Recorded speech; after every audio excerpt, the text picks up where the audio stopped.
très clairement aujourd'hui, le choix qui vous est proposé, puisque là nous sommes sur une délibération de principe, c'est celui de vous dire comment gérons-nous financièrement l'avenir du musée Toulouse-Lautrec. Est-ce qu'on continue à dire que nous passons des délibérations au conseil municipal sans se poser la question de savoir comment sont affectées les sommes qui sont votées, ou est-ce qu'on se dit, finalement, puisque la part de l'argent public qui est attribuée au musée est importante, nous considérons qu'effectivement, les élus du conseil municipal, en toute transparence, sont légitimes pour connaître les affectations de ces sommes. Cette délibération nous interroge beaucoup. Le statut d'établissement public est encouragé par la loi musée du 4 janvier 2002 qui crée la notion d'établissement public de coopération culturelle.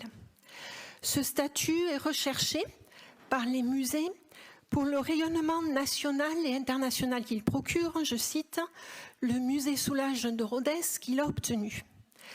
Le musée Toulouse-Lautrec étant un établissement public depuis son origine, donc 1923, quel intérêt aurait-il à faire le chemin inverse, c'est-à-dire à perdre son autonomie juridique et financière en le ramenant à un statut de simple service municipal ou de régie.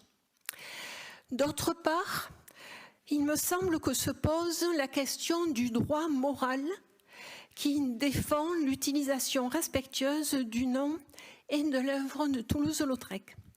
Ce droit moral étant rattaché au statut d'établissement public, que deviendrait-il en cas de municipalisation du musée?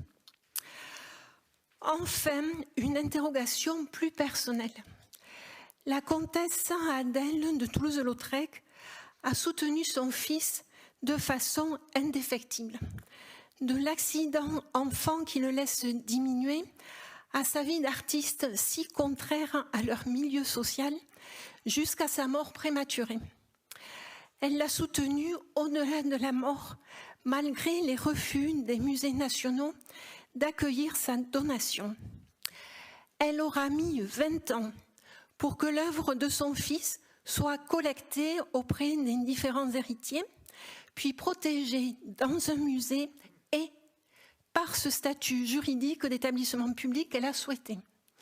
Ce statut singulier pour un musée territorial et pour cette époque garantit éternellement que l'œuvre de Toulouse-Lautrec restera vivante parce que vue par des millions de personnes et à l'abri de toute dénaturation irrespectueuse. Casser ce statut protecteur comme voulu par la comtesse de Toulouse-Lautrec vous semble-t-il un acte compatible avec sa volonté de mère aimante? Je vous remercie pour vos réponses. En préambule, je tiens à dire que bien sûr, nous sommes tous, croyez-le bien, Madame la maire, profondément attachés au musée Toulouse-Lautrec et à son rayonnement. Mais lors de la commission attractivité du 8 mars, Monsieur Tonicello et moi-même avons demandé qu'on nous communique les statuts actuels, les statuts futurs que vous envisagez, et nous souhaiterions par ailleurs consulter le rapport que vous allez adresser à la DRAC. Nous n'avons pas eu ces documents, par conséquent, nous avons beaucoup de difficultés à nous forger une opinion. Nous vous demandons, dans la mesure où je pense que nous ne sommes pas dans une situation d'urgence, puisque nous avons attendu 100 ans et que j'imagine nous pouvons attendre 5 minutes, nous vous demandons de nous communiquer ces documents afin que nous puissions voter en conséquence de cause. Et nous vous demandons donc de reporter le vote jusqu'à ce que nous ayons pu consulter ces fameux documents. Voilà, merci. Si je peux me permettre une dernière remarque, si le vote n'est pas reporté, nous ne pourrons pas prendre part à ce vote ce soir. Dans la délibération, il est question de l'examen qui a été fait des différentes évolutions juridiques possibles pour faire évoluer l'établissement. Voilà, donc la question qu'a posée Madame Ibert, et la remarque qu'elle a faite, c'est que nous avons besoin de ces informations-là, c'est-à-dire de savoir, on est bien d'accord qu'il faut donner un avenir à ce musée. Une fois qu'on a dit ça, la question c'est quel avenir. Donc pour savoir quel avenir, il faut savoir quels sont les différents scénarios qui sont sur la table. Or là, on n'a pas d'informations sur cette question-là. Donc ce qui pose problème pour nous dans cette délibération, c'est cela. C'est qu'on ne peut pas se contenter de parler d'un principe, il faut savoir concrètement de quoi il s'agit et quels sont les différents scénarios qui sont envisagés. La question qui était posée aussi, c'est connaître par exemple la composition du conseil d'administration. Alors j'ai cherché sur le site, je ne l'ai pas trouvé. Et donc du coup je m'étonne, je m'inquiète même un petit peu, parce que quand vous dites que grâce... Une petite pointe de suspicion qui nous manquait depuis le début de cette délibération. Je m'étonne. Que grâce à la municipalisation, on aurait totale transparence sur les budgets. Oui. Alors j'espère qu'en tant que présidente du conseil d'administration du musée Toulouse-Lautrec, vous avez quand même une grande transparence sur les budgets. Ensuite, par rapport au statut, ce que je voulais vous dire, c'est que il me semble qu'il y a une différence entre casser les statuts, c'est-à-dire faire qu'il n'y a plus d'établissement public, et ensuite retravailler les statuts avec notamment cette possibilité d'établissement public de coopération culturelle. Donc j'entends ce que vous dites.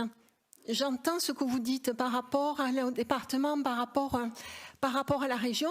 Par contre, ce que je trouverais intéressant, c'est la proposition de Madame Ibert, c'est-à-dire le constat que nous n'avons pas les éléments pour pouvoir en discuter, et débattre et choisir et décider.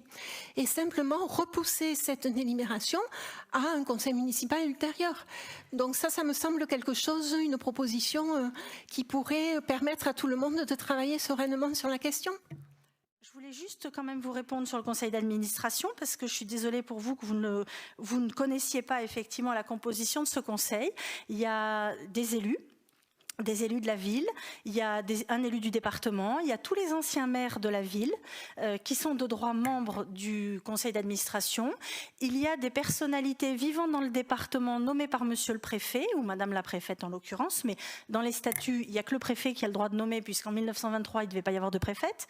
Il y a le DRAC, bien évidemment. Il y a des personnes ayant réalisé des libéralités, et il y a des personnes qui, par leur implication culturelle et scientifique, apportent au rayonnement du musée. Si les documents avaient été donnés, ça fait quand même presque 15 jours. Mais on n'est pas à votre service, Madame Ferrand-Lefranc. Vous avez tout, tout est disponible. Ce n'est pas une question de service. En commission, il a été dit que ces documents seraient donnés. Donc nous, on reste sur ça.